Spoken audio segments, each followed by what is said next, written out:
Hi friends, எப்படி இருக்கீங்க? இன்றைக்கி நம்ம என்ன தகவல் சொல்ல போகிறோன்னா, சிவபெருமானை பற்றின நிறைய இன்ஃபர்மேஷன் ஆல்ரெடி நம்ம சொல்லியிருக்கோம். சோமவார திங்கள், அதுவும் மார்கழி சோமவார திங்களை நம்ம இருக்கோம். நிறைய இன்ஃபர்மேஷன் சொல்லியிருந்தாலும் சித்தர்கள் நிறைய சூட்சமமான முறைகளை சொல்லி வச்சுருக்காங்க. அதுலேயும் சிவவாக்கிய சித்தரை பற்றி உங்களுக்கு எல்லாருக்குமே தெரியும். சிவபெருமானோட தீவிரமான ஒரு பக்தர். நிறைய விஷயங்கள் அவர் நமக்காக வேண்டி சொல்லியிருக்காங்க.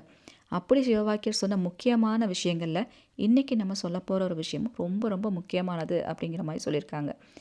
யார் ஒருத்தங்க தங்களோட கஷ்ட காலத்தில், அதாவது எனக்கு இதுக்கு மேலே வழி தெரியல, ஏதாவது ஒரு வழி கிடைச்சே ஆகணும், யாராவது உதவி செய்ய மாட்டாங்களா அப்படின்னு நினச்சிட்டு ஒரு சுச்சுவேஷனில் இருக்கீங்கன்னா அவசியம் இந்த பதிவை கேளுங்க. ஏதாவது ஒரு வகையில் உங்களுக்கு ஒரு வழி அப்படிங்கிறது கண்டிப்பாக கிடைக்கும் அப்படிங்கிறது சித்தர்களோட வாக்கு. சிவவாக்கியர் சித்தர் கொடுத்த ஒரு அருமையான ஒரு விஷயமா இது பார்க்கப்படுதுங்க. இதற்கு சில விஷயங்களை நம்ம ஃபாலோ பண்ணணும். ரொம்ப சிம்பிளான ஒரு மெத்தட் தான். ஆனால் சில விஷயங்களை சில ப்ரொசீஜராக நம்ம செய்யும் போது அதற்குண்டான பலன்கிறது ரொம்ப ஈஸியாக நமக்கு கிடைக்கிற மாதிரி இருக்கும் அப்படிங்கிறதான் இதில் சொல்லியிருக்கு. என்ன மாதிரி விஷயங்கள் அப்படிங்கிறது நம்ம தொடர்ந்து பார்க்கலாம்.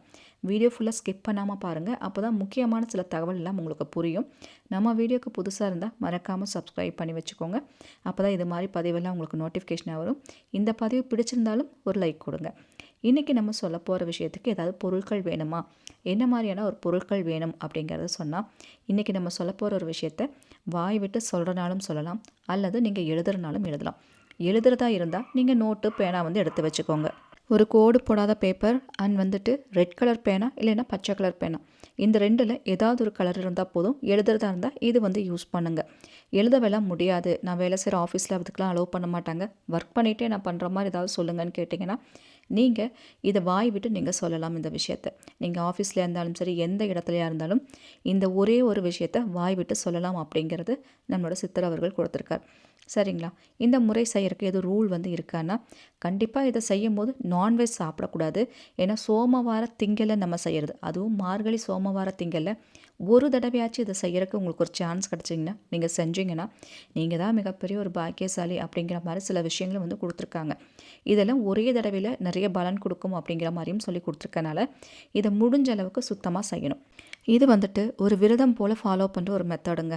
எழுதுறதோடு சேர்த்து சில விஷயங்களை நம்ம ஃபாலோ பண்ணணும். அதான் நான் சொன்னது, சின்ன சின்ன விஷயங்கள்லாம் உங்களுக்கு நான் சொல்லியிருப்பேன், அதை முக்கியமாக கவனிச்சுக்கோங்க அப்படின்னு.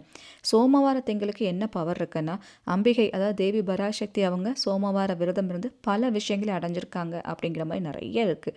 அதே போல் சித்தர்களும் பெரிய பெரிய மகான்களும் சோமவார திங்களில் சிவனை நினச்சி தவம் பண்ணி ஏகப்பட்ட சக்திகளையும் யுக்திகளையும் அடைஞ்சிருக்காங்க அப்படிங்கிற மாதிரியும் கொடுத்துருக்காங்க. இந்த சோமவார திங்களோட விசேஷமே என்னென்னா விரதம் தான் இதில் விசேஷமே. சோமவார விரதம்னு அதனால தான் சொல்லியிருக்காங்க. இந்த சோமவார விரதம் அப்படிங்கிறது எல்லாத்தினாலையும் கடைப்பிடிக்க முடியாது. உடலில் நோய்கள்னாலையோ இல்லை பலவீனமாக இருக்கிறவங்கனாலையோ விரதம் அப்படிங்கிறது கடைப்பிடிக்கிறது கொஞ்சம் கஷ்டமான ஒரு விஷயமா இருக்கும். அப்போது அப்படி இருக்கிறவங்க நீங்கள் சாப்பாடு எல்லாமே சாப்பிட்டாலும் கூட விரதத்தை பிடிக்கலாம், விரதம் அனுஷ்டிக்கலாம் அப்படிங்கிற மாதிரி கொடுத்துருக்காங்க. சாப்பிட்டாலும் எப்படி விரதம் இருக்கிறது அப்படிங்கிறது சில பேர்த்துக்கு டவுட்டாக இருக்கும். அதில் தான் இதில் இருக்க ஒரு டெக்னிக். நீங்கள் சாப்பாடு சாப்பிட்லாம், எல்லாமே சாப்பிட்லாம், நான்வெஜ்ஜை தவிர்த்து மற்ற எல்லாமே நீங்கள் சாப்பிட்லாம். நீங்கள் சாப்பிட்ற அந்த உணவில் உப்பு மட்டும் சேர்க்கக்கூடாது. அன்றைக்கு நாள் முழுவதும், அதாவது சோமவார திங்களில் விரதம் இருக்க போகிறீங்க அப்படின்னா அன்னைக்கு நாள் முழுவதும் நீங்கள் சாப்பிட்ற எந்த உணவுலையுமே உப்பு இல்லாமல் சாப்பிடணும் அப்படிங்கிற ஒரு விஷயம் இருக்குங்க. இதுதான் அந்த விரதத்தோட ஒரு விஷயமாக பார்க்கப்படுது. சில பேர் இந்த உப்பு இல்லாமல் சாப்பிட்றது கூட ஒரு ஆப்ஷனாக தான் கொடுத்துருக்காங்க. ஏன்னா சோமவார திங்களில் ஒரு நாள் முழுக்க விரதம் இருப்பாங்களாம். அன்றைக்கு நாள் முழுக்க வெறும் பழம், தண்ணீர் இதை மட்டும் குடிச்சிட்டு அன்றைக்கி நாள் முழுக்க விரதம் இருப்பாங்க. அப்படி நீங்கள் இருக்கிறதா இருந்தால் இந்த உப்பு இல்லாமல் சாப்பிட்றதுங்கிறது நமக்கு தேவையில்லை. நாள் முழுக்க இருக்கிறதா கூட நீங்கள் இருக்கலாம். அதையும் முடியாதவங்க ஒரு நேரம் மட்டும், ஏதாவது ஒரு நேரம் மட்டும் பால் பழம் சாப்பிட்டு நீங்கள் அந்த மாதிரி விரதம் கூட இருக்கலாம். அதற்கு இந்த உப்பு இல்லாமல் சாப்பிட்றதுங்கிறது தேவையில்லை. ஏன்னா ஒரு நேரம் மட்டும் நீங்கள் விரதம் இருக்கவங்க அப்படியும் இருக்கலாம்.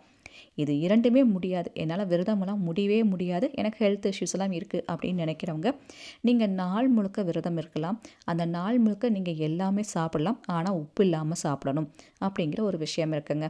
இது ஒரு வகையான விரதம். இது இப்போ நான் சொன்ன முறையில் எதெல்லாம் உங்களால் ஃபாலோ பண்ண முடியுமோ அதை நீங்கள் செலக்ட் பண்ணி நீங்கள் பார்த்துக்கோங்க. அதே போல் இப்போ மந்திரம் கொடுத்துருக்க பாருங்கள், இது சிவவாக்கியர் கொடுத்த சக்தி வாய்ந்த ஒரு மந்திரம். சோமவார திங்களில் யார் ஒருத்தங்க இந்த மந்திரத்தை பயன்படுத்தி இந்த விரதத்தை ஃபாலோ பண்ணுறாங்களோ அவங்க கேட்குற விஷயம் அப்படியே நடத்தி காமிக்குமா. ஓம் நமோ பகவதி ருத்ராய பல கஷ்டங்களுக்கு ஒரு சொல்யூஷன் கொடுக்கக்கூடியது இந்த மந்திரம். அதனால் இந்த மந்திரத்தை நாள் முழுவதும் நீங்கள் சொல்லணும். அதாவது 1008 முறை சொல்லணும் அப்படிங்கிற ஒரு விஷயம் இருக்குது. அன்னைக்கு நாள் முடியறதுக்குள்ள நீங்கள் 1 மணி நேரத்துக்கு ஒரு வாட்டி ஒரு 100 தடவை அப்படி கூட நீங்கள் சொல்லலாம். எப்படியாவது சொல்லுங்கள். ஆனால் அந்த நாள் திங்கக்கிழமை சோமவார திங்கள் முடியறதுக்குள்ளே அன்னைக்கு ராத்திரி 12 மணிக்குள்ளே இந்த மந்திரத்தை 1008 முறை எப்படியாவது சொல்லுங்கள். அதுவும் நீங்கள் விரதம் இருந்து இதை சொல்கிறனால மிகப்பெரிய ஒரு பலன் உங்களுக்கு கொடுக்கும்.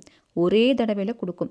16 திங்கள் இந்த விரதத்தை நம்ம யார் ஒருத்தங்க கடைபிடிக்கிறாங்களோ அவங்க சாத்தியமே இல்லாத விஷயத்தை கேட்டாலும் அதை சாத்தியமாக்கி கொடுக்குமா இந்த வழிபாடு. அதாவது சிவபெருமானை பொறுத்த மட்டும் ரொம்பலாம் டைம் எடுத்துக்க மாட்டார். நீங்கள் கேட்குற விஷயத்த செஞ்சு கொடுக்கறக்கு அப்புறம் கொடுக்கலாம், யோசிச்சு கொடுக்கலாம் அப்படிலாம் யோசிக்காத ஒரு ஆள் யாருன்னு பார்த்தா சிவபெருமான். பக்தர்கள் கேட்ட உடனே யோசிக்காமல் கொடுக்குற ஒரு விஷயமும் அவர்கிட்ட இருக்குது. அதனால் யோசிக்காமல் எதனாலும் கொடுத்துருவார். ரொம்பலாம் டைம் எடுத்துக்க மாட்டாருங்க. இந்த வழிபாடு நீங்கள் கேட்ட உடனே சக்ஸஸ் கொடுக்கக்கூடிய ஒரு மெத்தட் அப்படிங்கிறனால இதை கொடுத்துருக்காங்க. நான் சொன்ன விஷயத்தை மட்டும் ஞாபகம் வச்சுக்கோங்க. உங்களால் உங்கள் ஹெல்த் கண்டிஷனை பொறுத்து விரதத்தை அப்படிங்கிறது எப்படி இருக்க முடியுமோ அப்படி இருங்க. அதே போல் சாப்பாடு சாப்பிட்றீங்கன்னா உப்பு இல்லாத உணவுகள் சேர்த்துக்கலாம். வெறும் பழம் மட்டும் சாப்பிட்டு விரதம் இருக்கிறவங்களும் இருக்காங்க. உங்களால் எப்படி இது இருக்க முடியுமோ அந்த மாதிரி இருக்கலாம். இந்த மாதிரி விரதத்துக்குள்ளேயே போக மாட்டேன், நான் உப்பு இல்லாமல் சாப்பிட மாட்டேன், விரதமும் இருக்க மாட்டேன்னு நினைக்கிறவங்க வெறும் மந்திரத்தை மட்டும் கூட நீங்கள் சொல்லலாம். எதுக்காக நான் இதை சொல்கிறேன்னா, இந்த மந்திரத்தை பயன்படுத்தும் போது சோமவார திங்களில் வர மார்கழி மாதத்தில் இதை பயன்படுத்தி பல சக்திகளை அடைஞ்சு பல வெற்றிகளை அடைஞ்சிருக்காங்க. அப்படிங்கிறனால இந்த ப்ரொசீஜரை இப்படித்தான் ஃபாலோ பண்ணணும் ஒரு முறை இருக்குது. அதுக்காக தான் நான் இதை சொல்கிறேன்.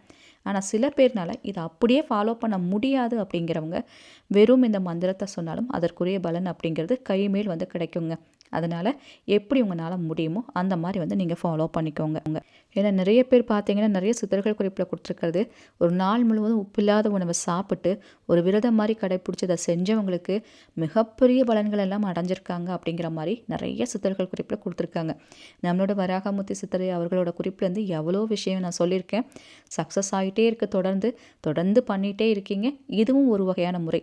ஒரு வாட்டி கூட நீங்கள் முயற்சி பண்ணி பாருங்கள். உப்பு இல்லாமல் ஏதாவது சாப்பிட்டு முயற்சி பண்ணி பாருங்கள். ஏதாவது ஒரு வகையில் உங்களுக்கு சக்ஸஸ் கிடைக்கும். எழுதுறதா இருந்தாலும் 1008 முறை எழுதணும்.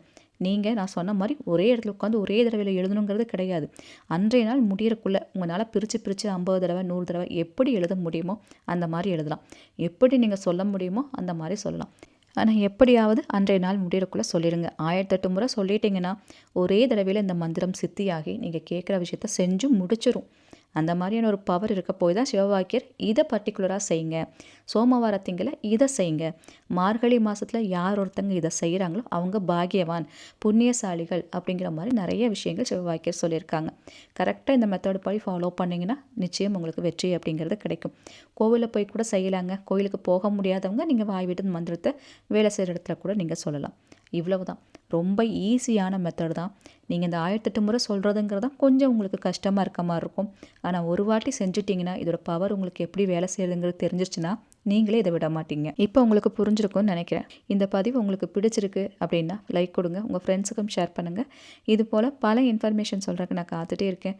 உங்கள் அன்பு தோழி ராஜி. Thank you so much.